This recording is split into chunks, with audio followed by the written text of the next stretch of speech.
Hello and welcome to Nintendo Voice, your voice for everything Nintendo. This is episode 115, recorded on the 15th of November 2017. I'm your host, Lewis Pugh, and joining me to talk Nintendo, we have Harrison Milfeld. Hi, you really tried your best to sell that connection between the date and episode number really well. Tried to. And everyone at home is realizing the masterful connection, and they're very ever so much thankful for it. Somebody who isn't as thankful, we have Colin also on the show. Hey, that was terrible. That was awful. It's not very nice to point out people's bad segues during podcast hosting. It's bad etiquette. It is, but it was terrible. I feel like I should point it out to you. That's fair enough. I will accept that and embrace that purely because you waited your turn. You waited till I announced you to pinpoint that. That was terrible. That is good etiquette. So. Which is good etiquette. That should be rewarded. Well, we had good etiquette for, not coming on the show sick or anything like that, as Colin was not feeling the best of. I could have came on if he did a show at the standard time. I could have came on as a mute, and just hold up like things I was going to say on them. Yeah, it would have been good. I lost my voice yesterday, but I'm back. It's back. Wow. Throat's still a little sore, so I might it might croak here and now and then, but it's good. It's good. We're alive. That's the main thing. Blame the bandwidth. That's fine.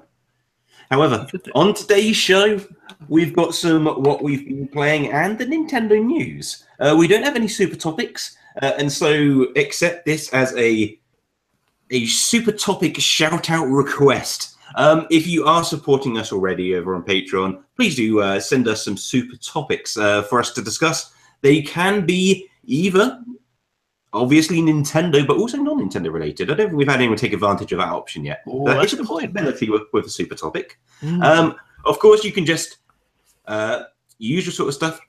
Ask about favorite games or systems, or ask about particular series or characters.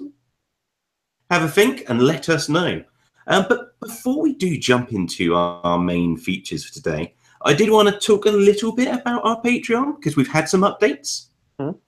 First of which is there is a new rewards, and this is applicable for anyone. And there was already some, which is why I thought this made sense. This is a $5 and up rewards, and it's a bonus weekly podcast. So every week you get an extra podcast recorded by myself. Ooh, nice. And there's one so far for you to enjoy, which is all about Sonic the Hedgehog. It covers Sonic Forces, but as well as just my history of Sonic and what I like to see happen, what I like to see Sonic Team do with Sonic in the future. If you support us for $5 or more a month, you get that extra podcast every week. And they will also be available in the archives if you join in later. And an additional note is we have adjusted some of the reward tiers for the high ones. They are a little bit lower now. So if you ever wanted to join us on the show, or you wanted your own ad to play at the show, or say play for us to voice one at the beginning of a show or the middle of a show, and it's not it's not aimed for big businesses as such. It's aimed for your YouTubers, your indie game developers. If you just got your own blog or your own podcast or anything like such, it's a good opportunity to reach out to a bunch of people. On the podcast download, we do actually have quite good numbers. Feel free to reach out to us if you would like a clarification on what those are. But it's a good opportunity to get your word out. And just an extra thank you if you already are supporting us. It truly is appreciated. And it's really is really cool to see, and it will genuinely help make the show better. It's awesome. It's the kind of support you don't usually see. It's thank you very much, guys. It's awesome. Yeah, thank you for what we can do. I mean, we want to give you a better show and better content, or got to get that sweet content out there as the internet demands and such. But it's the dreaded C word. He used it. Yeah. But no, it's just. I know, even as something that's kind of a grassroots, we're doing our best to actually get things a little bit better on here. And, between that and our own real life things we do, it's just a matter of juggling everything together just to entertain all of you who, may not have a podcast of your own, or you maybe do. You might. Yeah. So thank you very much. And the address, if you're not already, is patreon.com/Nintendo Voice. Please do check out the page. And with that, let's move straight into some what we've been playing. And I think I'm not sure I've mentioned this before. I've been playing some Fire Emblem Warriors. I'm not necessarily going to jump straight into this now. Have I mentioned that on the show before? I want to say you briefly did. I mean, I feel like from the top, I feel like when Mario Odyssey. If I did, it would have been quite early and quite brief. I think you mentioned that you had it. I don't know if you mentioned. Yeah. Okay. It was when Mario Odyssey came out. I think everything just kind of got sucked into a vortex, and all we could really think about was just Mario Odyssey. And now, of course, there's Rocket League and Doom. Oh yeah, and there's Skyrim coming out this week. So. Oh yay. And Rocket League's already out. Yes, I actually do have that in mind. I haven't played it yet, so I need to. Yeah, I've not hit the trigger on the download yet. I'd be intrigued to see how good of a port that is. I mean, I would hope. I've not heard either way, which is probably a good thing. Usually, yeah. But you would hope it would be comparable because, from what I understand, it's your relatively small arenas and such. So hopefully they can scale back quite nicely. And so, I've got a bit of Fire Emblem Warriors to talk about, but I thought it would be good to get a little catch-up with some Odyssey first. Oh. And so, Harrison, how much Odyssey have you been playing since you last updated us? This is going to sound sacrilege, but I have not really been updating so much. I have been so thrown out with work right now, and even when... Okay, this is the best thing I've heard about from Mario Odyssey. When I mention how much a bit of immense joy playing with it, a movie podcast I listened to, they just briefly mentioned about Mario Odyssey, and I think this really is the best way to describe it. Mario Odyssey is the best antidepressant out there, and it really does for me, especially when it gets to moments of, where I've had a rough day at work or I'm just not feeling well. It's things like this that really do kind of help drive,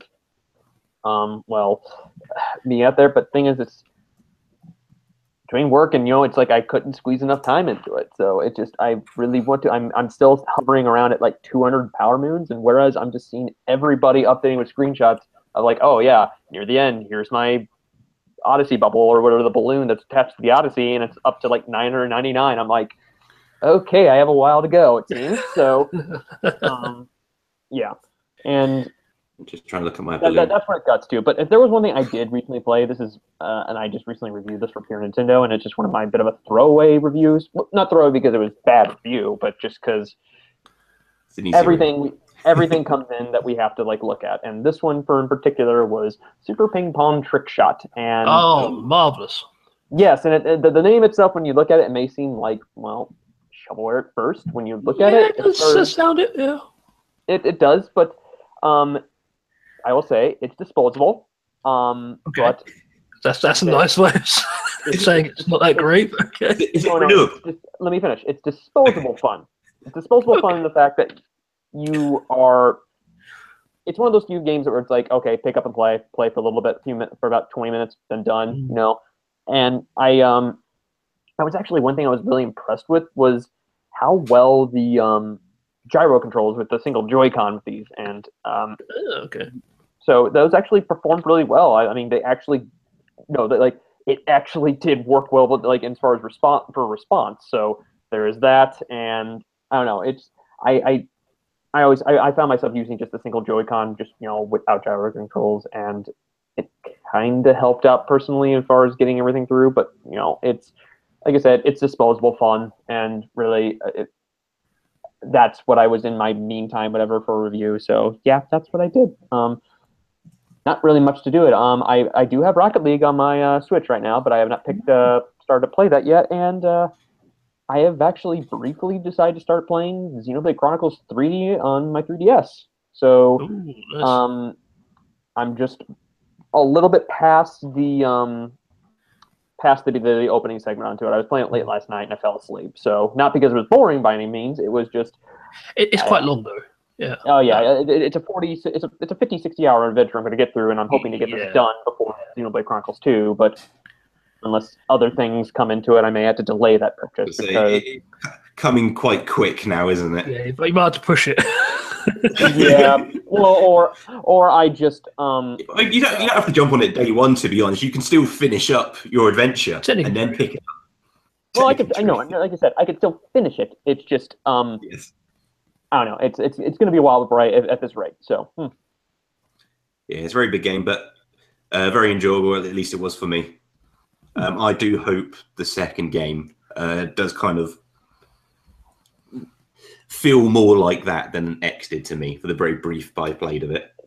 See, I mean, I like I said, I enjoyed X, and like when we mentioned how when we placed our favorite Wii U games of all time, and it made my list, it's for the amount of hours I put into it, yeah, I had really no desire to kind of go back to it anymore unless there were some changes to it, preferably the end boss. But this one, even though I was really hesitant with 2's decision with this animation, this art style that they're going through, or character designs, it's winning me over. I mean, as far as a bit of an anime, it looks like it will age well, is what I'm trying to say.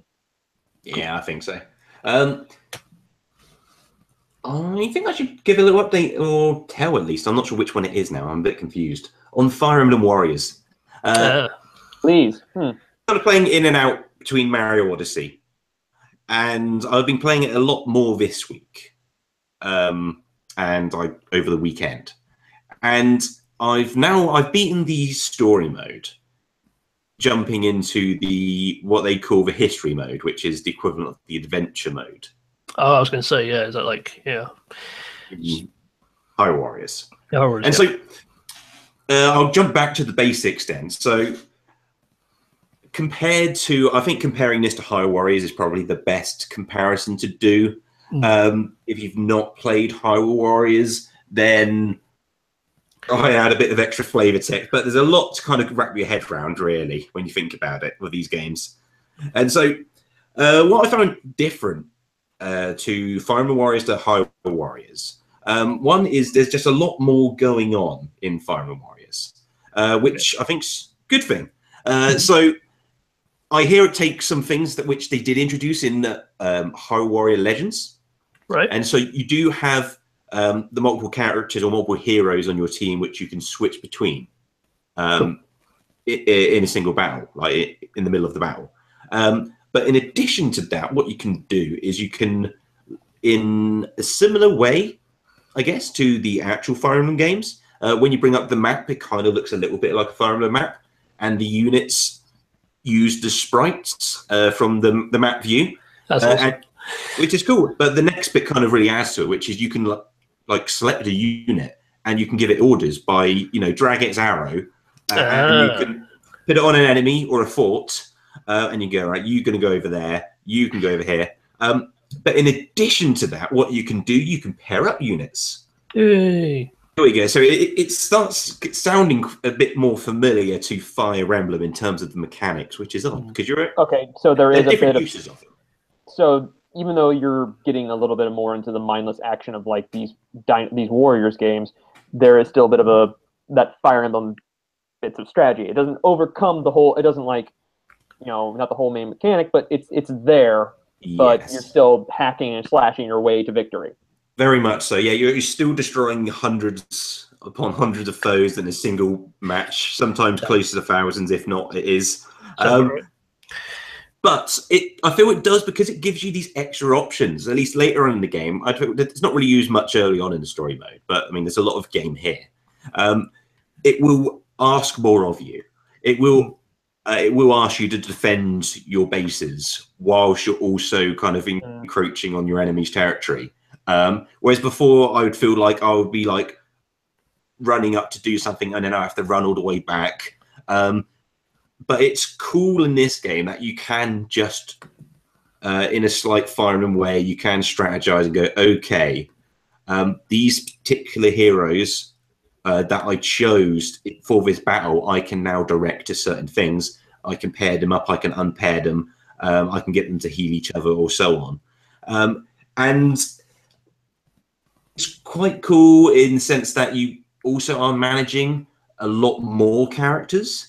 And I feel these characters just make much more sense in this type of universe because they're already sword wielders and, axe wielders and so on. I feel it's the story they weave. It's just a bit more, I don't know, at least in my sense, it's just a bit more believable in that sense. There was always something a little bit watching Hyrule Warriors, seeing Link just hack like 1,000 goblins in a field. So I was going to ask, do they have the weapon triangle system? They do. Okay. The weapon triangle system is in there. How do they implement that? Well, it's a bit weird, and it mostly works fine. And so the triangle isn't hacked. So the triangle isn't I can never remember what it is, but it's okay. Let's work it out together. So sword wielders are good against axes. Correct. And axes are good against lances, and lances are good against sword wielders. There we go. Yep. So that's an effect. And you get markers above the enemies if you are at an advantage or disadvantage, depending on the weapon triangle. But because you can swap the players and you can direct them as well, you can work around it that way if you've got a balanced team. If you don't have a balanced team or you just want to brute force it, you can pretty much just brute force it. It just means you're hacking longer at the enemies or of a hero, and that's where it gets a little bit more tricky, where you could probably turn like a 5-minute battle to a 15-minute battle or something. Might be slight exaggeration, but it's achievable. It depends how you want to play this game, but yeah, you can take advantage of the systems, you can strategize, and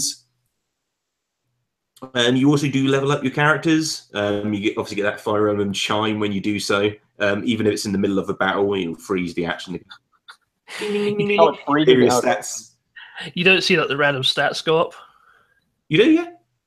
You do. Yeah. Okay. This one +3. This one +1. That one +1. Oh, that's awesome. Cool. Okay. Similar in that sense, and I really am quite liking this. I was going to ask, are you playing this on Switch or 3DS? Good question. It is on the Switch. I'm playing it on, yeah. Okay, cool. And I wonder how the new 3DS version holds up. Yeah, probably much footage of it. Knowing this is only the second, new 3DS release, like retail that I know of, it's unless Rumbo some other game, whatever, it may just run as well to it, or not as well. Well, as in there's some enjoyment out of it, but yeah. Mm-hmm. Well, there was obviously Hyrule Warriors, which was for both 3DS and new 3DS. Did you ever play it on the standard 3DS? I was about to say it drew criticism. It did. It's a bit ropey. It was a little ropey. But I hear the new 3DS version was okay. It was smooth. It was smooth. There we go. So I think they basically just chopped off the disadvantaged version. I'd imagine the performance is going to be pretty similar. But yeah, the other thing I've been playing, and I assume this is going to be a Switch exclusive feature, the co-op. So it's a split screen co-op, where in Hyrule Warriors it was kind of a more literal split screen. So you had one person on the TV and the another person on the actual Wii U tablet. More literal, isn't it? Yeah. The screen. Whereas it's a traditional, well, I say traditional, it's a horizontal split screen. So you have ultra wide screen, because there's no black bars or anything. It's just putting a split screen between your widescreen monitor, which works well. And one thing to note, I guess, is the first time I played it co-op, it started getting, as Colin put it, a little ropey. Oh, okay. It started being, it's not all the time, but certain scenes, lots of enemies, which happens. It starts getting choppy. It got choppy. And I remember how Warriors did the same. Oh, absolutely. Yes. And then after the session, not immediately, so I remember hearing Fire Emblem Warriors actually has 2 graphics modes on the Switch. Oh, there's performance and quality. I wonder what that's like. And so I found the setting, and yes, that is true. And it's defaults to quality. And I stuck it on performance, and I played a little bit of single player. I guess, yeah, it looks pretty good. It's not as good, but this is a lot smoother. It's now running like 60 frames. So, this is okay. I prefer this. It's not much of a knockdown effect in quality, but it's doubles the frame rate essentially. All right. And then ever since, I've not had a single ropey moment in the co-op. It's been smooth. Huh. That's interesting. That's not. I wonder if future games will have that. Like any other, like, other companies go, oh, that's not bad here. We'll have a performance mode or whatever. Yeah, and I'm not sure if it's coincidental or if it's to do with I hear this option coming up more and more in the the PS4 Pro builds of PlayStation games. It's like, oh, it gets you an update, and you get to choose if you want a high resolution or you want your higher frame rate, and you can have one or the other. So this is their workaround from releasing the Switch Plus or whatever. No, not so much. I was wondering if the developers are looking at, okay, actually consumers are willing to have these small technical options. We like there's our no options. backlash. Oh, so we do like our options. So let's put some more options in. Exactly. Co-op for Fire Emblem Warriors is fantastic. I've been having a real blast in this one because it's really quite special to be able to. It's essentially like playing, and it might sound a bit overblown, like a multiplayer RPG, as in a two-player RPG. Even though I know it's not an RPG game, but what you get to do is you get to kind of almost take ownership of a character and grow them. You get you play as them, you level them up, you get to choose what you put your skills in, your weapons, and so on. But you also get support characters. You can essentially raise another character as well. Okay. And I think the support system is it will boost your abilities. And when you do a special attack, sometimes you'll have both characters do some sort of crazy special move together. And it visually looks good. They do interact with each other. One will throw them up with a special effect, and the other one will just start slashing them in the air. It looks really cool. Awesome. Because you have this progression, and I was playing it on the history mode, so we get to choose which arena we go into, what sort of, and you see what the levels are. We jump in, we can choose who our heroes are going to be, and there's also a cool coordination as well. Because whereas in the single player, you would pause the game, get to go to the map and choose where you want people to go, or you could simply run around. That's an option. You could run around, do everything yourself, take a bit longer. But you obviously in co-op, you could just coordinate whichever. Go, all right, I'm going to go center. You stick out for the base, and then when something major happens, you can react on the fly, and you can both head off to a certain place. And but now it's cool because you do level up during a battle. Just to see those characters progress and then kind of fight over where you're going to pour your resources and money to in between fights. That's been surprisingly fun as a co-op game. I wasn't actually expecting. I almost forgot it had co-op when I bought the game. I'll have to procure a copy of the 3DS one and see how it compares. I'm very intrigued about that, whether it's a downgraded port or whatever. Yeah. Yeah, that'd be good to find out. But yeah, even without the co-op, in terms of the balance between, all right, you've got your standard Warriors type gameplay, and then you've got the Fire Emblem stuff got layer on top of it. Yeah, that balance, at least to me, is working really well. Much for whatever reason, more with me than High Warriors did. Yeah, because it just feels like High Warriors is very much it's a Dynasty Warriors with a Zelda skin on top. Yeah. I mean, they did do some stuff to this is our love letter to the Zelda series, but this sounds even more so they've really done their best to convert Fire Emblem to a roaming beat-em-up game, basically. Oh, definitely. Yeah, but kept the same style. That's cool. That's really cool. No, I mean, I'll definitely be checking this one out, hopefully sometime in the future. But it does make me think for the Koei Tecmo and where they would probably go as far as another Nintendo property in this style of game. I'm trying to think what they would do next. Metroid Warriors. That probably doesn't work. No. I got one. Since it involves a lot of things on the screen. A Pikmin styled one. Oh, Pikmin Warriors. Wait. Blow your mind. How'd that work? You'd be on him and just throwing Pikmin everywhere. I think it would have to almost be the point of view. The Pikmin would have to be the enemies. Yeah, that's because that's your SWAT. You got to be fighting hundreds of something. So you're going to be like Bob and his mates, trying to defend your Earth from the defending Pikmin with Oliver, the new captain. That would be a very interesting take, just a little reverse on there, how it's just, you are these creatures on this planet, whatever, and then Oliver's just I could just see it. You have to stop the Pikmin from getting their shit, like all the ship and all these parts around. It won't happen, but No, because it sounds horrendous. Yeah. Oliver clearly brainwaves these Pikmin because, like, as all we can tell, they were peaceful creatures. Like, it doesn't seem like they were like teaming up before to take down giant creatures compared to their size. But Oliver lands down, like, wrecks the whole ecosystem of the small part of the planet he lands on, and rockets off again. Oh well. Anyway, Colin. Yes. What have you been up to? Honestly, not too much. I kind of want to touch on what I've been up to in Master Mode on Breath of the Wild. So the biggest thing I've done since last week is I finished a dungeon in Master Mode, which I was terrified of doing because I haven't got the Master Sword yet. I've got like 9 hearts, so I haven't even got enough hearts to even attempt to go grab it. I was like, well, I kind of miss my abilities because you get used to them in the main game where you're like, oh, there's a giant mountain. Oh, I can just use Rivali's Gale and just fly up to it.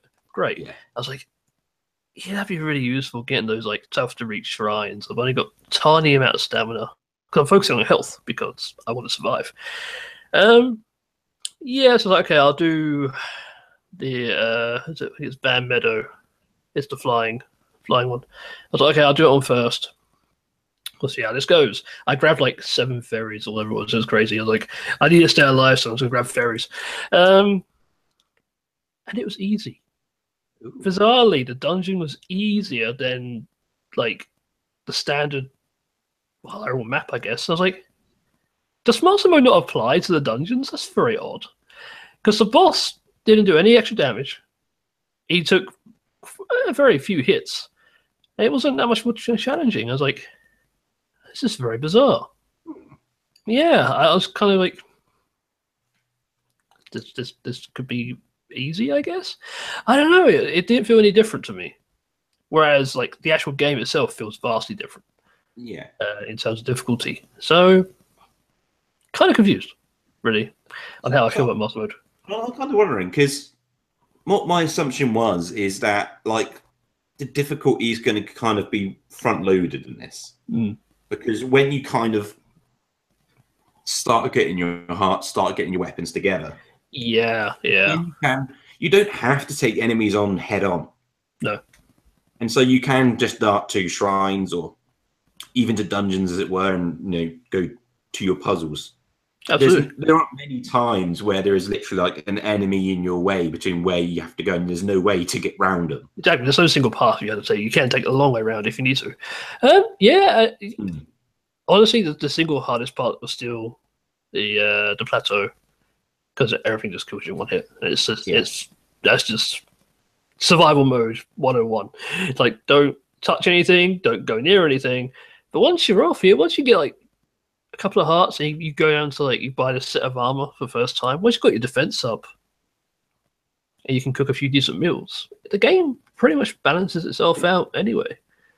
So I guess that's the other thing is when you get the ingredients to build the meals which will increase your temporary hearts. Yes. Are they the same or are they more restricted? No, they're exactly the same. But I would say cooking is clearly more pivotal in Master Mode because, I mean, yeah, you can eat the raw food, but you really need stuff that can increase your hearts because that is key. But yeah, I mean, I've only upgraded my main set of armor like once, like the full like metal armor I have. Yeah, I upgraded it once, and I'm surviving against most things now. Okay. I still yet to come across a golden line, although. Yeah. Anytime I see one, I'm just like, anytime I see a line with any color, I'm like, no. I'm going to stay away from it because it just terrifies me still. But yeah. If you don't provoke them, they don't attack you, do they? I don't believe.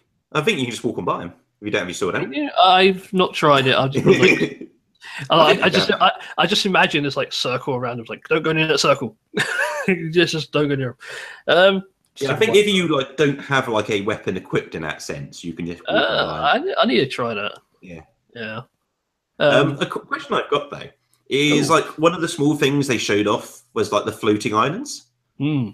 Have you seen much of them? Have there been of any which of like any sort of significance or? Oh, Have they okay. changed So the game up at all? they kind of do, and they not really. It's kind of hard because so each tower now has floating platforms around it that you can, once you activate the tower, you can jump off, and these floating platforms hold like super rare chests with weapons you shouldn't have yet. It's like cool. Getting hold of them can be quite challenging because they always put like super hard enemies right next to the chest. But you're on a floating platform, so if you've got a heavy weapon, you can just knock them off. Mm. The downside is the platform can break.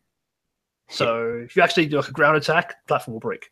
But yeah, I haven't found too many. There's not really that many in the game total. Mostly around bridges and towers, and that's about it really. Yeah. Leads me on to my next question. I think I know what the answer is, just because it hasn't been mentioned. Have you noticed anything else new in that sense? Like you've stumbled upon something, oh, this wasn't in the original mode. Honestly, no. Apart from the enemy placement being a little skewed towards being harder, not really. Okay. There's just more random Lionels walking around. It's like, okay, I'll avoid him. Yeah, no, not at all. Which is bizarre. But I've yet to fight a golden. I think there are more. I think it's not just golden Lionels. It's like there are golden variations of other enemies as well. I've yet to meet any of them. So we'll see. We'll see how that turns out. But yeah, so far a little bit disappointing. Master mode as a whole. So you should head straight to Ganon then. See if the difficulty spikes up. No. Not like the Master Sword. Well, there we go. I want the Master Sword. It's not quite broken then. No. Nah. Should we jump on to some Nintendo news? Let's do some news. Yeah, let's news it up. News it up. News it up. The announcements for the Game Awards nominations. I've got the full list here, but we'll read out the things which are appropriate for Nintendo. Okay. If anyone's got anything else they would want to mention afterwards, we'll leave time. I'll go from top to the bottom from the list I'm looking at. First, we got in the best audio design category, we've got both Super Mario Odyssey and The Legend of Zelda: Breath of the Wild. Okay. Get used to it. Those two will be paired in a lot in these. Yeah. Actually, I'm seeing there's more. I thought there were just things in red here, but no, there's more of them. Best score music. Mario Odyssey, Breath of the Wild. Really? No. That's Breath of the Wild, you're thinking? Yeah, because it's not a musically expansive game or anything like that. It's very... There's music to it, but I feel like music lends itself as far as a character to basically just let yourself into this whole world. Exactly. Have moments that are here. I mean, I will definitely say in this category between Mario and Odyssey and Breath of the Wild, yeah, Odyssey definitely slightly trumps over that one. But yes, even if I found Odyssey not to be as music, not aside from 2 or 3 tracks, not to be as good as like Galaxy's series. So, but okay, I guess Breath of the Wild's leaning much more on the term score there. I guess, but again, there's not much. There's just not much music in the game. So. Oh, true, but I think if you consider the score as well, it's just like the ambience in between. There's a nice sort of transition to everything, I feel. But yeah, kind of. We shall see what happens. In best art direction, for the Wild. No, not sure. Not so impressed. Best multiplayer. We've got 2 entries. We moved on. Mario Kart 8 Deluxe. And Splatoon 2 for best multiplayer. Oh, that's a tough nominated. one. That's a tough one. Splatoon 2. You think? Better than Mario Kart? No multiplayer is better than Mario Kart. Well, Splatoon 2 is multiplayer. I'm just joking. Well, at least there's something to do with Splatoon 2. I mean, to be fair, ironically, Splatoon 2's got more of a single-player mode than Mario Kart does, but I feel Splatoon 2 more of a multiplayer game, because I jump in, and if it's, I mean, it doesn't have co-op, it doesn't have like local multiplayer in that sense, but most of its modes are obviously multiplayer modes. In the best action/adventure, we have Super Mario Odyssey, and The Legend of Zelda: Breath of the Wild. Best esports game. There we go. And Rocket League. Okay. No Splatoon 2 in there. No, Right. it's Splatoon 2. Okay, because Nintendo kind of pushed it as their esports game. They kind of did and they didn't. I There feel was a pretty big nod towards Splatoon 2. I feel that was almost it's not officially in there yet, expected. though. That's the thing. Whereas, like, it's not officially in there, like when you have with League of Legends or even Overwatch, like officially sanctioned. True. So, but we got Rocket League. It's available on Nintendo now. Yeah, so it's ours. It's like we got Rocket League. ARMS. There's some ARMS news coming up. Oh, ARMS. I don't know. ARMS. Get excited for ARMS. oh jeez. Moving on, best sport/racing game. I'm not sure they're the versions they had in mind, but we got FIFA 18. Okay. So NBA 2K18. Right. Both available for the Switch. In best strategy game, this is one you don't usually see. We have Mario plus Rabbids Kingdom Battle. Ooh, yeah. I'm not sure why, but I do kind of want to highlight its contenders for this category in particular. So Mario plus Rabbids Kingdom Battle is against Halo Wars 2, Total War Warhammer 2, not one I've actually heard of, and XCOM 2. That's some stiff competition, but I mean, imagine if Mario plus Rabbids beats XCOM. That would be. I mean, I'm not actually great things about number 2, but just how that seems to be like the most heavily. Well, that's kind of the benchmark, really. Yeah. This one, there's a few entries from Nintendo in this next one, which is best family game. Oh yeah. And out of the 5, there is let's go all of them. Okay. We've got Mario Kart 8 Deluxe. Nintendo wins. Sorry, in the best Nintendo game category, we have Mario Kart 8 Deluxe, Mario plus Rabbids Kingdom Battle, Sonic Mania. Maybe were others, but also Nintendo, and Super Mario Odyssey. Okay. Yeah, so going to be a interesting debate there. Here we go. Here it comes. Its time has come. Best fighting game, ARMS. Is the Nintendo representative. That's not going to win best fighting game.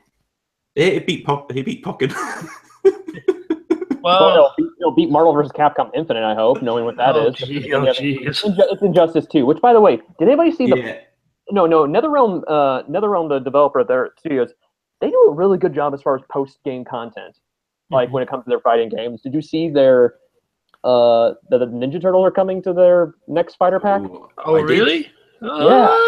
Okay, that's cool. It's the design based off the 1990 movie. So brilliant. That's what you want. That's the best movie. So they kind of fit in with their humans.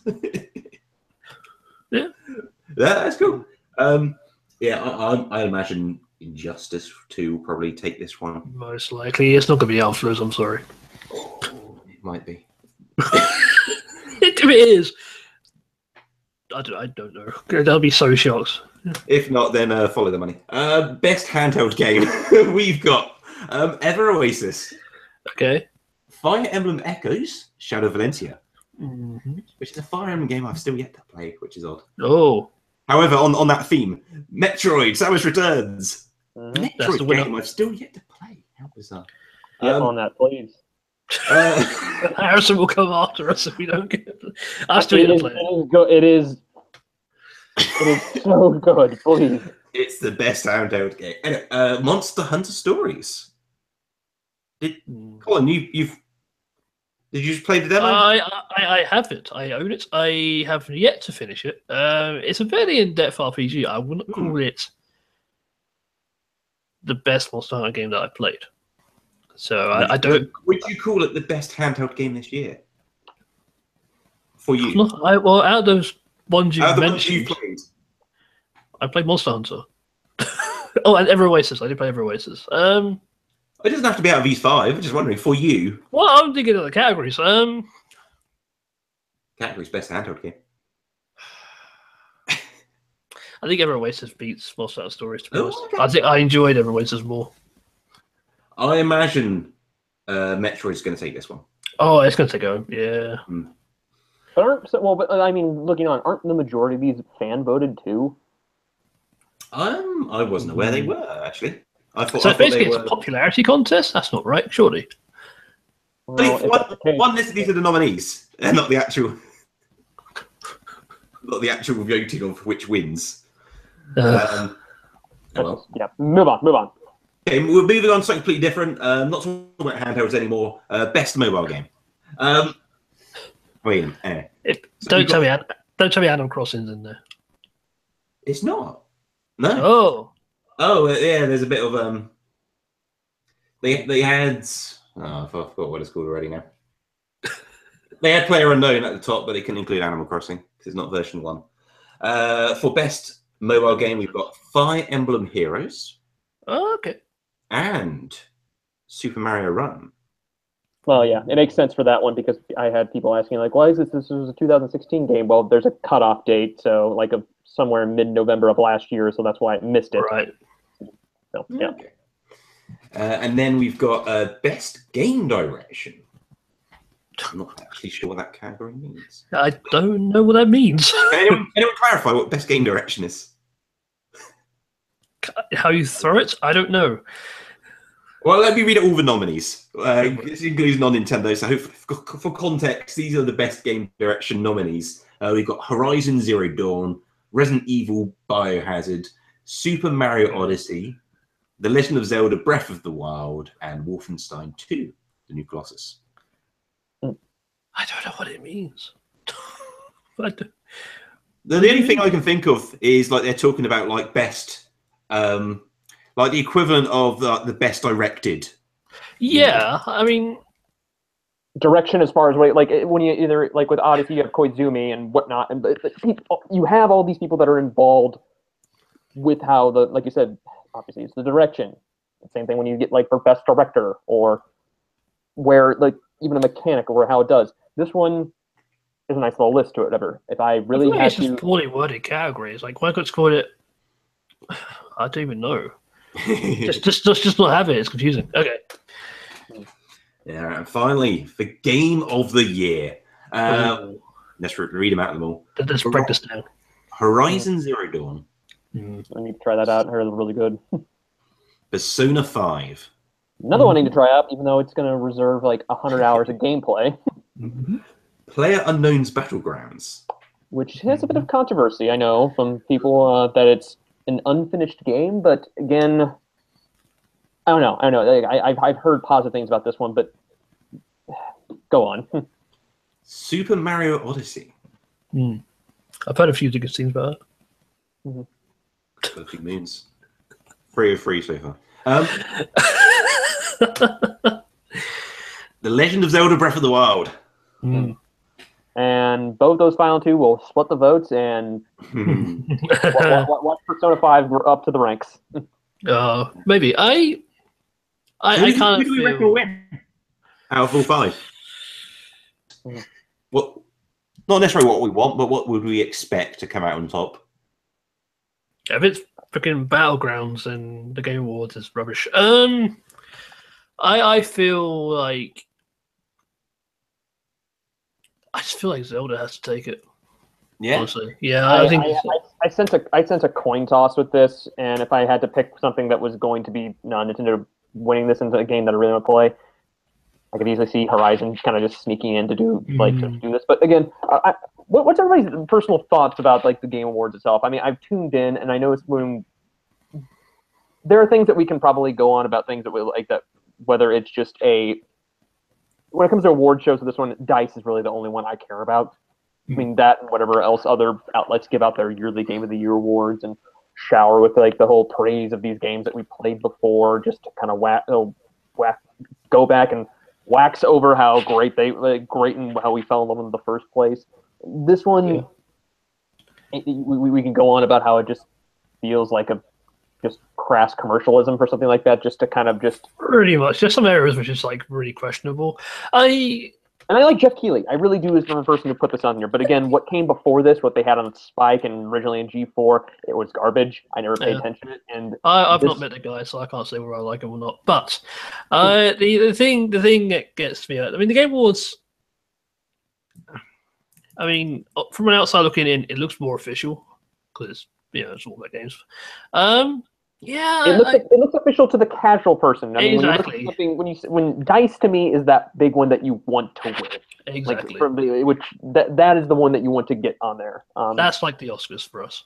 Yes, and Nintendo's only won it like Game of the Year for that one. I want to say once or two or three times. I know the first initial one they did. No, I think 3 times. It was like GoldenEye, Ocarina of Time, and Mario 64. I could be wrong on that one. So then there was many times where they're up for Game of the Year in multiple different categories. So aside from that, will I be tuned to see this? Yes, but there's also the reveals we have to figure out, like whatever games. I mean, there's that, and I don't want to go into a long thing about the whole thing when it comes to the award called Trending Gamer, which I like I mentioned I mentioned post show, but it's just I've had people I know as far as colleagues that don't tune in because of that, because whether it's 1 or 2 people out of that have led to controversy online and such. So that's itself where it's kind of poisonous.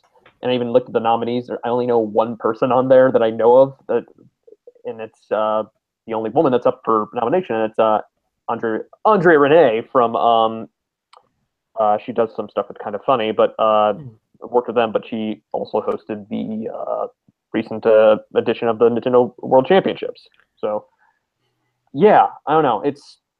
I'm indifferent to it. That is me. I won't watch them. I catch everything after the fact. Like, if you're on Twitter, it's just on Twitter, so-and-so won these awards. So, okay, fair enough. And to me, catch up with some trailers as well afterwards. Yeah, exactly. But it's nothing. It doesn't really change anything. I've spoken to people about this, and it's like, what if so-and-so, some game doesn't win? It's like, so what? It's still a good game. It's good enough to be nominated at least. It's still a good game. Yeah, I think it doesn't say make it bad. I think people get too wrapped up in what's going to be Game of the Year. It's like, does it really matter? Yeah, and I also feel it like the companies making these games, like there doesn't seem to be as much. Maybe pressure's not the right word, but not much hinges on this as it does in, say, the film and the music industry. And like the timing works out with the release of what's coming out as well, and this is just, I mean, it's good. It's like, in fact, it's probably a better thing. It's like more transparent. It's more of a celebration and that such. I'm pretty sure Nintendo doesn't give a damn what they win or what. Well, I mean, it's nice. It's commercial. It's grandstanding when it comes to commercialism, and I really don't feel like it reflects the beauty of art. But that being said, am I happy when I see things that are my favorite that are win that? Yeah, totally. It just bumps me up because I liked it as much, and the people who voted on this liked it as much. That's what I really get for it. But yeah. Can I make an insidious prediction? Well, okay. But before we get to that, I think the only thing when it comes to a nomination process or a thing that won that I really felt was a bit of egregious was back in like 2006 during when DICE had their awards. They had for best action best adventure game, I think, and that was a year when Twilight Princess came out, and that was being showered with a lot of praise at the time. It lost to Gears of War in that category, and there was a lot of things going to it. Like, that's not really an adventure; that's more of a shooter. That's definitely not an adventure game. What was I thinking? So that was my only one I could probably say. I mean, if you want my thoughts on how certain cinematographers and directors and actors haven't gotten their due an Oscar, go to have an online discussion with me in that one. So, but I digress.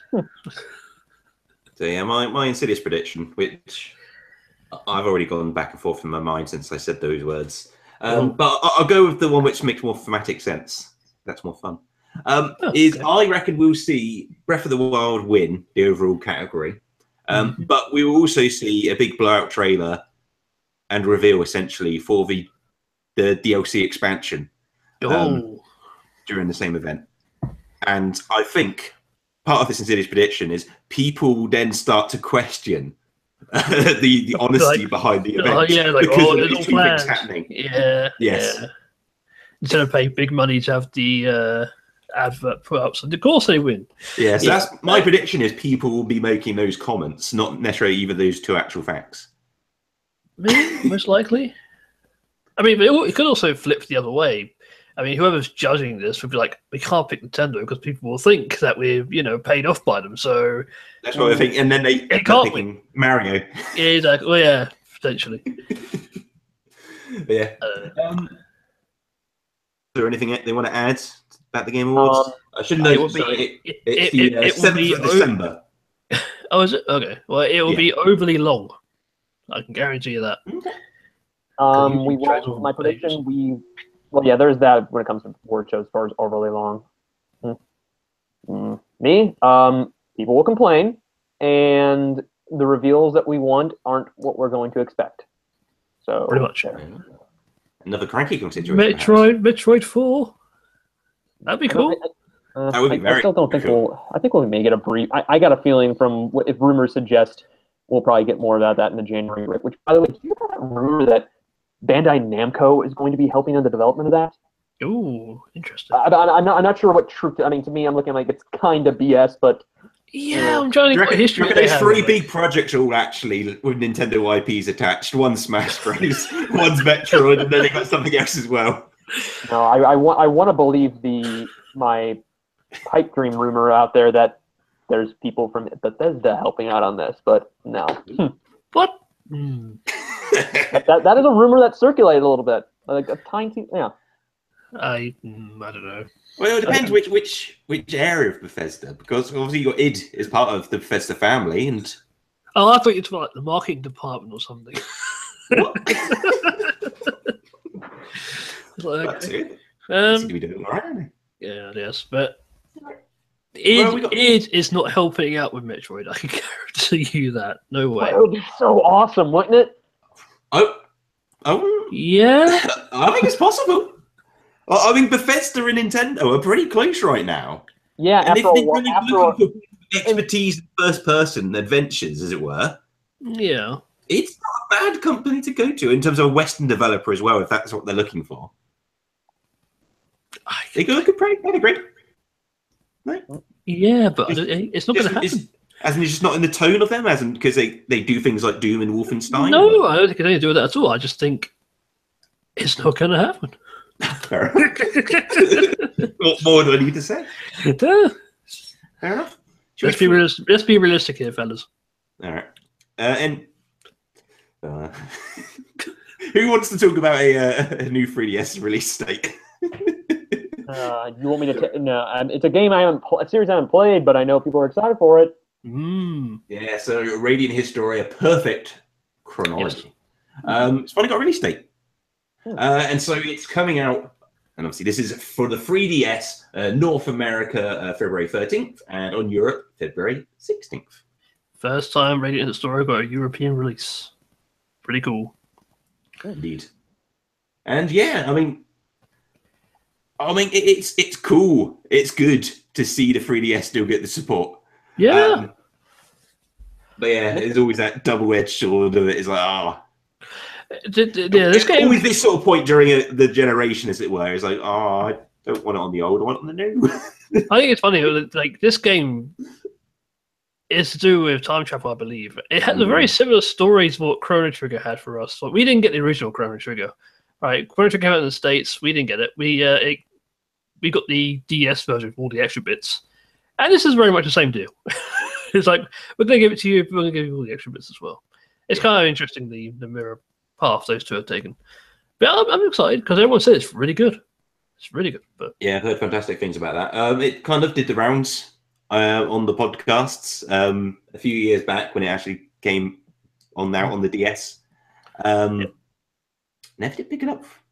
Well, I guess regular DS wasn't region locked, was it? No, you could play anything on it. Yeah, DSi. DSCSI was the first one to be region locked. Because of the download stuff, I guess. I don't know. But yeah, there's a lot going on the 3DS. It's still definitely got life in it. Somehow, yes. So, and Pokemon comes out this week. Which I believe I'm probably going to be skipping that one though, and knowing that I have everything else on my plate, and just because I wouldn't say I'm burnt out by Pokemon at the moment right now, and as much I know there's people who want to play it. I think I may say saving myself until the Switch gets its first full-fledged Pokemon game.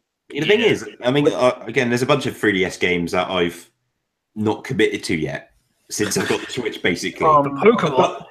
Let me tell me a little story. I was completely written off Ultra Sun and Ultra Moon. Had no interest in it when it was announced. Oh, okay.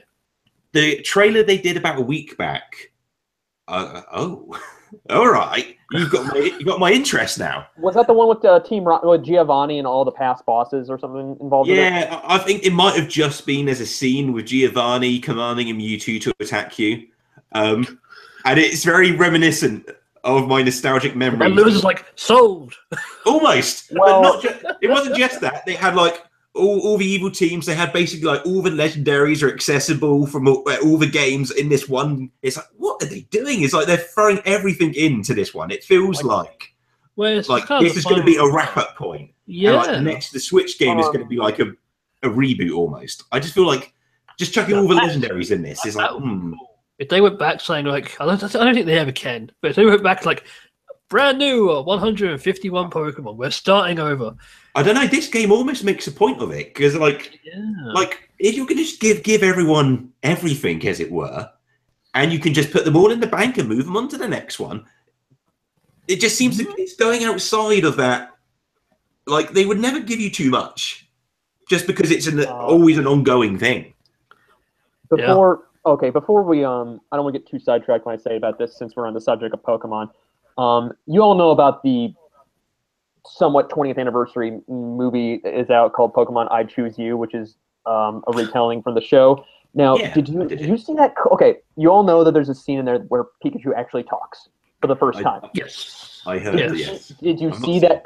Did you see that clip of the audience reaction of when they see that? They're like, no, it's in unison. They're like, as soon as you hear Pikachu talking, they're like, wait, what? No, and here's the thing. I heard it. It's not terrible. My only thing I can say is it is really, really weird. Well, yeah. Yeah, you're hearing it's a Pokemon talking. I thought it was weird when Meowth spoke. Okay, that's freaking crazy enough as it is. Have we all forgot about Pikachu already? I'm just saying, and I'm actually don't even go there. I'll end this call right now. Podcast be over. Podcast won't be over my dead body. Jeez. Yeah.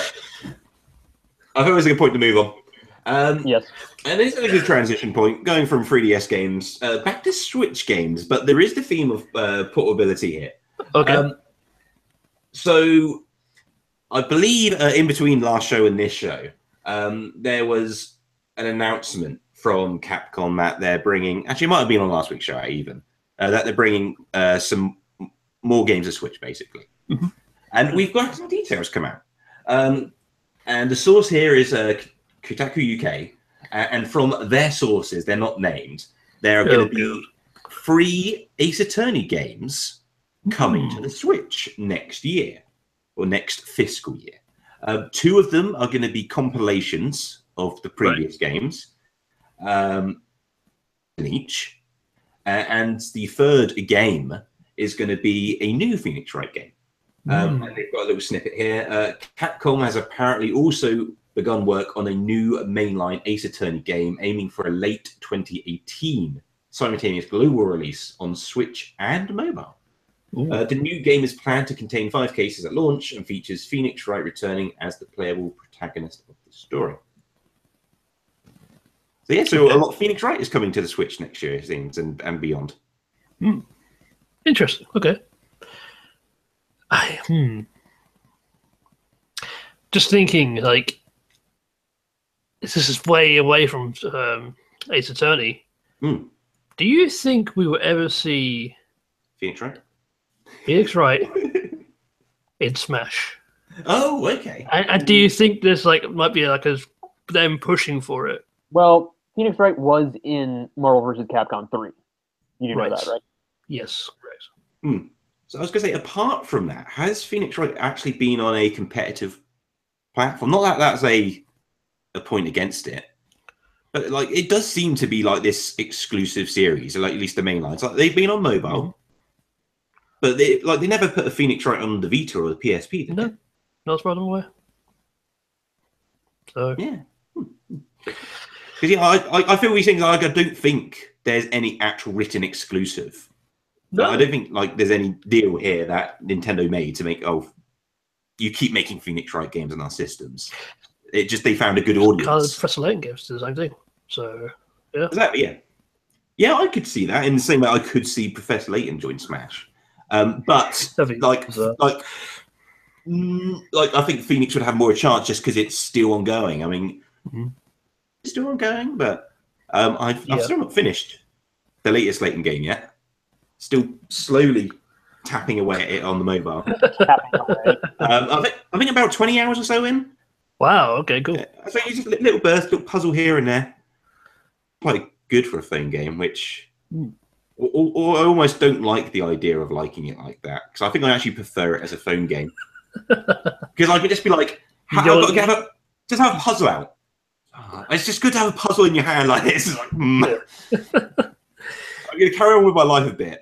I've got this puzzle I need to sort out. It works quite well, and obviously you can just put it to sleep and whatnot. But yeah, sometimes it's good just to.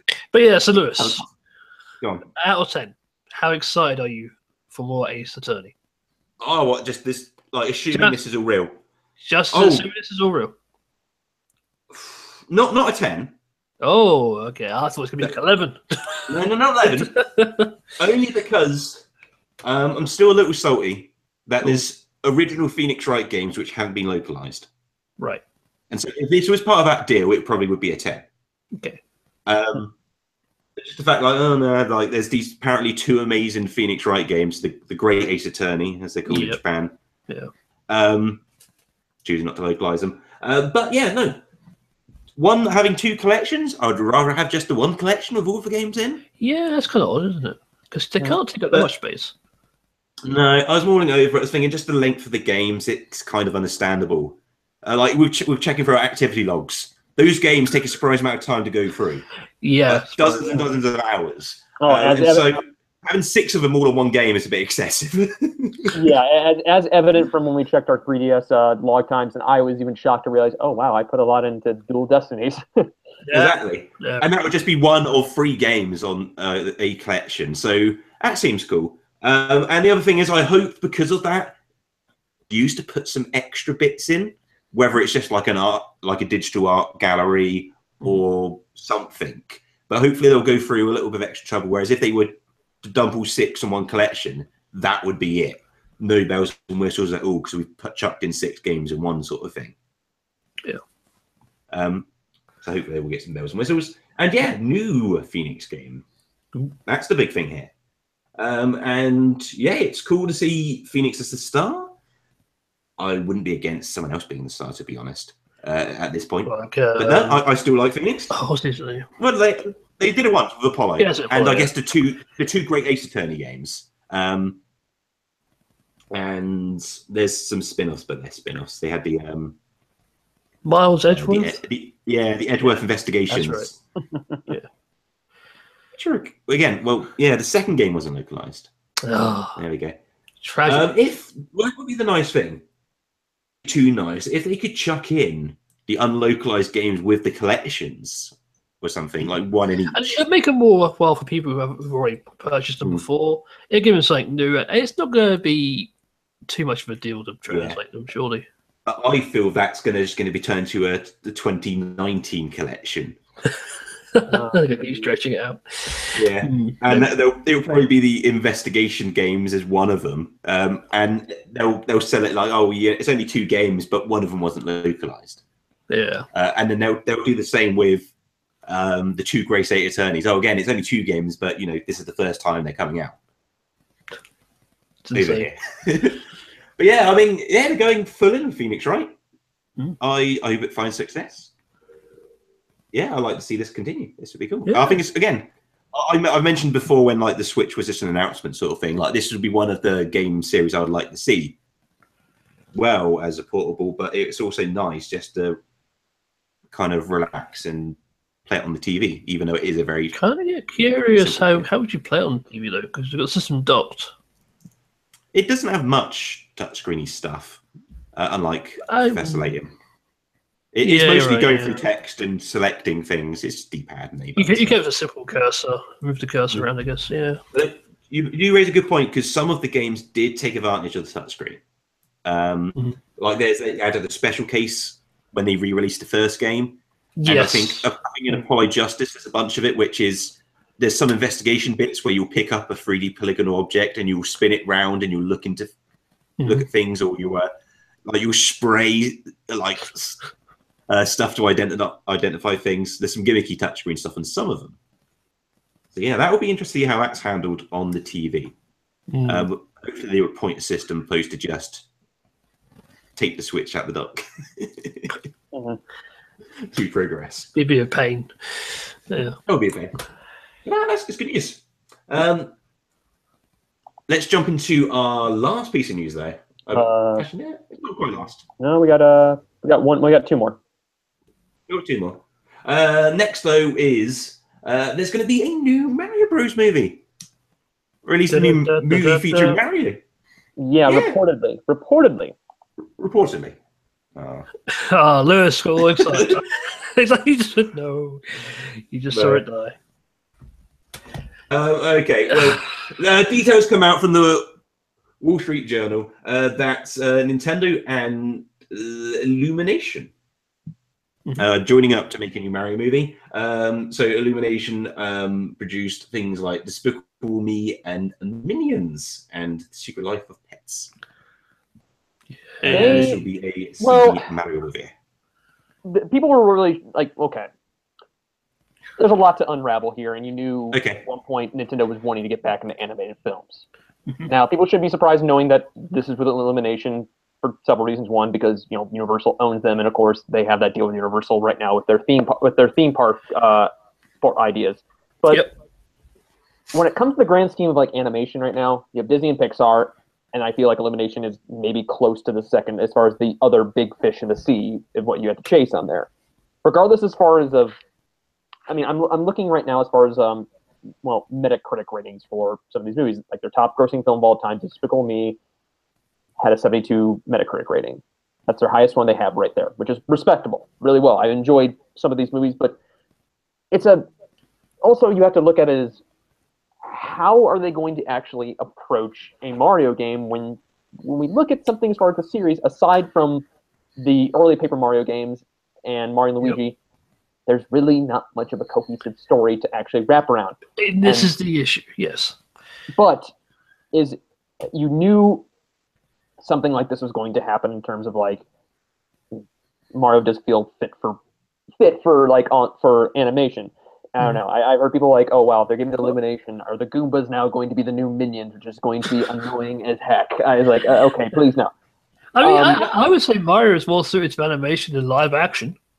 And we don't have that now. So yeah, I understand that why it scared them away for so many years not to do something like this. Yeah, Jesus. Oh, but again, I feel like, and I heard that it's for like discussion. I think the best way to do something like this, if you wanted to make sure it's not a origin story of say a Mario where he just like a recreation of his first adventure in Mario Brothers. Cool. I think the best you want to do something is a bit of a meta commentary, kind of break the fourth wall type of movie where it just jokes about it. I mean, something kind of like what Wreck-It Ralph was. So, yeah. It's definitely. I think it's actually interesting that it is the same makers of Minions. Reason being, because the main cast of Minions don't speak. Nope. The Minions themselves. They make funny noises. They make funny noises, which is one of the things which has been put up to as a negative.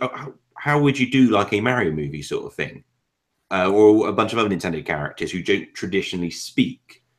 And at least for, I assume for the audience is intended for, Minions actually did quite well in that sense. And so I think you could make a good family movie with Mario without Mario speaking like full dialogue and just an occasional bit here and there, with that sort of style. That there is potential there. You could do that. It doesn't mean it's the direction they have to go, but there's an option. I feel like if they're gonna have like no real dialogue, that seems more suited to like a short movie format, like a series of short films, rather than.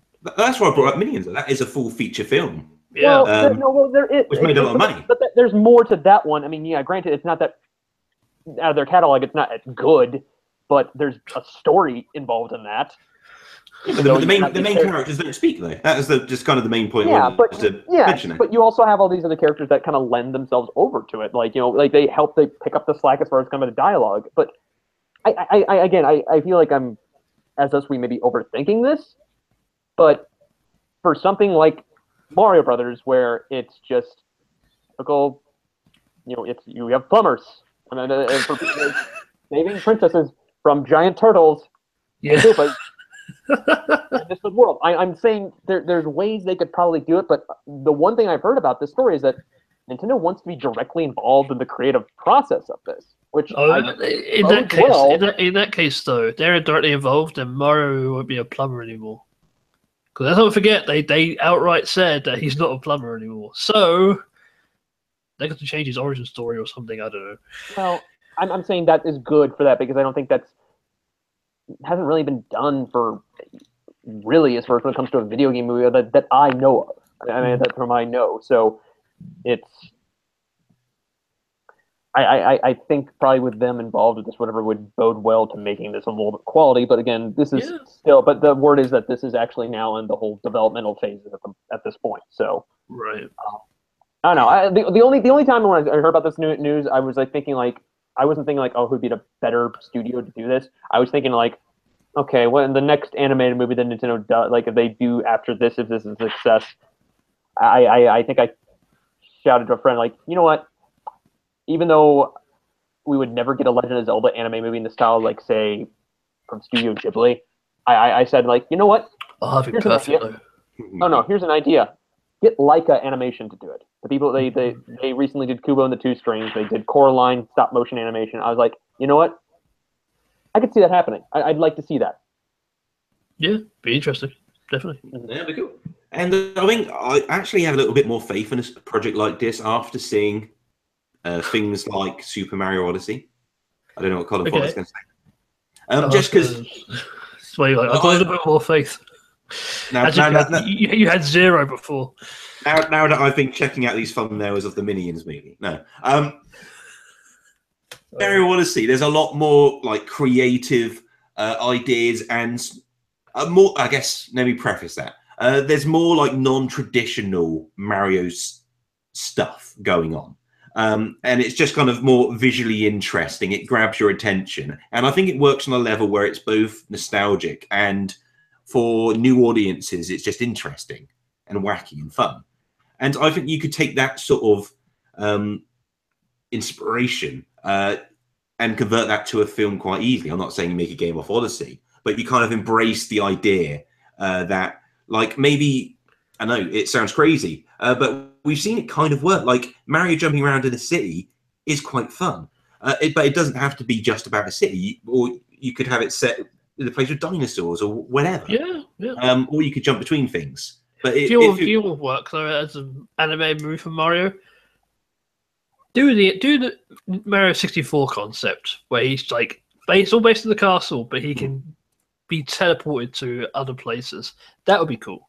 You can be real creative with that. Yeah, that I think would work. But I feel like it'd be interesting to see. I just don't see it happening, to be honest. But we'll see. No, it's we have a while to decide whether this is going to be good or not. But I mean, I'm glad that they're getting involved with their property to do this. But choice of who they use for an animation studio, opinions aside. But if they're directly involved in the creative process, I'm all for it.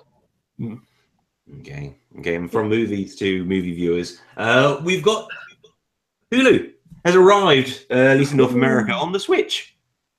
It was kind of a surprise announcement. I think, was it announced before it actually got released?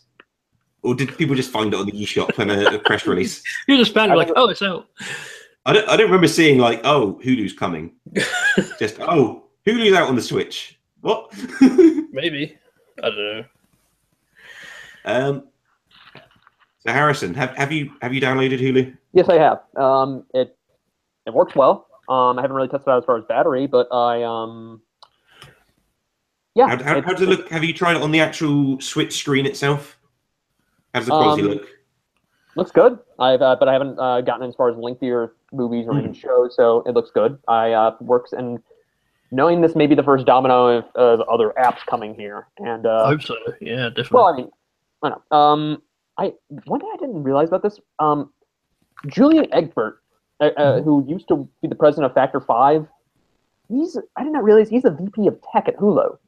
Oh, yeah. Okay. I did not know this. And I know, like, he had an interview with IGN, and they asked him like why this particular app was not at launch, kind of like, or even because we know Netflix is coming. Apparently, it's ready. They're just waiting for approval from Nintendo.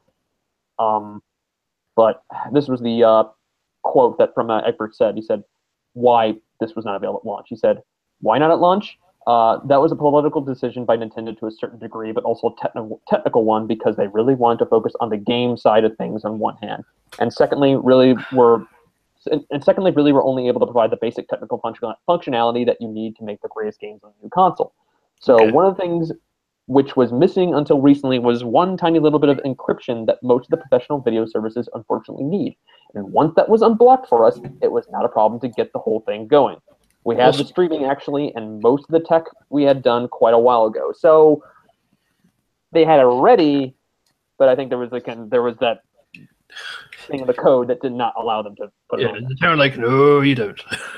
No, you don't. I can't help but feel like, I mean, sure, Netflix has got to follow. Netflix is the biggest, right? Biggest streaming service out there. That has to be Netflix, Amazon. That's worldwide, I'd imagine. Yeah, absolutely. Yeah, I imagine the others will be coming soon. I would hope so. Yeah. Yeah. I imagine whatever the roadblock was, as it were, the encryption, which was needed to be enabled, for Hulu is probably the same sort of deal for the other video streaming services. So I imagine they'll be. You hope, yeah, definitely. Coming not too far behind. Is YouTube on Switch? No, not yet. What? Is it not? No. Oh, wow. Hulu is like the first downloadable app of any sort. Mm-hmm. Not even have YouTube? That's insane. Okay. Yeah. Wow. So yeah, hopefully YouTube as well as like my 3DS activity. Yeah, I was going to say, because like 3DS had YouTube quite early on, I want to say. Mm-hmm. I don't think it's there from the start, but it was, it came. Definitely not from the start. I didn't even have an eShop at the start. I was going to say, the eShop was in there. I forgot about the 3DS eShop. The eShop fiasco. Launched with Link's Awakening DX. Yeah, that's right. Actually, no, I don't think he did launch that in the end. I think it was one of the first announced games. And then they launched it with Super Mario Land and maybe Donkey Kong? Actually, yeah, no. I don't know. I'm not sure. I think it might be right, but I couldn't back you up on that. That was a while back. I do actually want to chuck in a little bit of extra news. Oh, which bonus news. Unless you're watching this live, it's going to be almost entirely irrelevant, which is fun. Huh. Which is there's a new update for ARMS coming out tomorrow. Oh. Yeah. The reason I mention it as such is because it adds a new character and a new stage, but we have no idea what this new character or new stage is. And the update is out tomorrow, which I think is quite exciting. It is unprecedented. There's a new character coming. We don't know what the new character is. It's out tomorrow. It's kind of cool, I guess. Cool. I mean, we're getting more ARMS updates. I'm wondering if I will literally find out what it is by the time I update it and launch the character select screen. You know, it's like, who are you? I mean, see, that's how Smash used to do it. Smash used to be like super secretive, not tell anyone anything, and then be like, "Oh, what they could do." Well, they were secret. They were pretty secret. It was that, except for that one big. Okay, there were two leaks. One was Ryu and Roy. That was the day before. Yeah. Then there was the one a month before with Shulk and a Duck Hunt duo, as you guys call it over in Europe. Yep. But yeah, after that, there really wasn't that much of a leak after that. I would honestly, Cloud was the biggest surprise. Yeah, it was completely inspired by Colin's thoughts there. But what would be the perfect idea, both for just generating buzz and also just earning money on Nintendo's side, would be you stream the announcement within the game. Okay. and then afterwards, the characters are available to purchase. Nintendo doesn't like streaming things, so. Well, they're streaming announcements anyway, but they do it in a way that you can only watch it. Well, actually, no, you wouldn't have to even do it that far. But basically, once the announcement ends, and they go, "Oh, Cloud's available." Mm-hmm. They don't say, "Oh, he's available in a few months' time." They say he's available now, and you can go out and buy him. And I think that would convert a lot more people, just right on the business end, to go, "Oh, yes, that's amazing. Yeah, I'll spend £5 on him or whatever it is." Sure, yeah, no, I'd see that. Let it sit away for a couple of months. It would definitely the impulse buyers would be all over it. So yeah, definitely. But the good news is ARMS. The character's free. I've no idea what the character is, but it's free. It's coming. It'll be there soon. Get excited, folks. Mm-hmm. Yeah, I have to commend ARMS though in its updates because it's quite a different game now to when it first released. In terms of like things like the badge system they announced or they introduced in the last update, which is basically like an achievement system. That kind of helps a lot of people's worries with the game, which is it only has a few like distinct modes, and it doesn't give you much of a reason to keep playing them. Whereas like this just kind of helps in terms of that the numbers thing and like seeing things tick across. But yeah, they've introduced a bunch of a few characters, a bunch of different modes and different play styles, and it's like, oh, you can now customize your controls and you can now see all your stats in a detailed level, and it's all been pre-update, which is cool. Can't complain.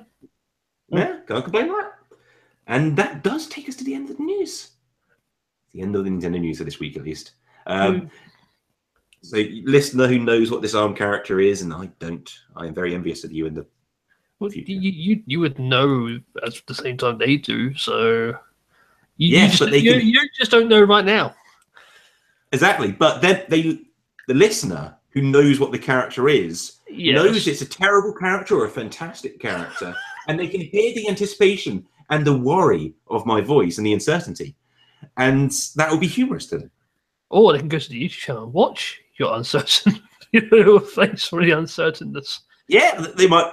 Yeah, actually, I guess it will not be live. That defeats the entire point. But yes, they could be watching this after the fact. Exactly. While also watching a trailer for the new ARMS character, side by side, frame by frame. Okay. I don't think it's going to happen. Oh, well, that's going to take us to the end of the show. But before we do, let's do our usual thing. Let's go around and find out how we can get hold of each other. And if we've been up to anything else we'd like to let you know of. Harrison, how can the fine folks of the internet get hold of you? You can reach me at Twitter at hmilfeld. That's spelled HMILFELD as in dog. And then you can read my stuff over at purenintendo.com, where you will hopefully be seeing a review for me in Rocket League in about a couple days. So there is that. I look forward to reading it. And Colin.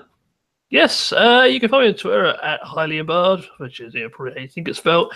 And that's about it. If I don't plug anything, I stream. I stream every day, 6 p.m. UK time, which is like 1 p.m. Eastern, I think, in American time. And yeah, that's about it. Cool. And you can find his channel You can find there's a plug for the Nintendo Voice channel itself, by going to youtube.com/Nintendo Voice. And on the right-hand side, you will see a list of featured channels. And Colin's channel is one of the 2 on there. So it should be pretty competition. Competition is fierce. The other one is my channel, which I've not updated in about 7 months or so. Episode 2 of Lewis at Home is very highly anticipated.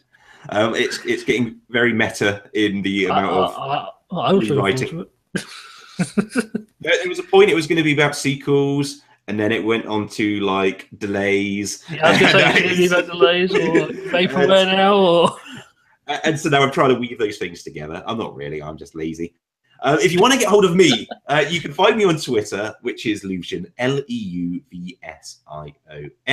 Please do check us out on YouTube. Do check out Colin's channel as well.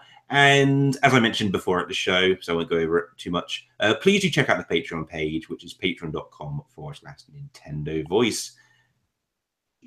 thank you for listening, and this has been Nintendo Voice. Take care, everybody. Cool. Thanks for listening, everybody. See you later. All right.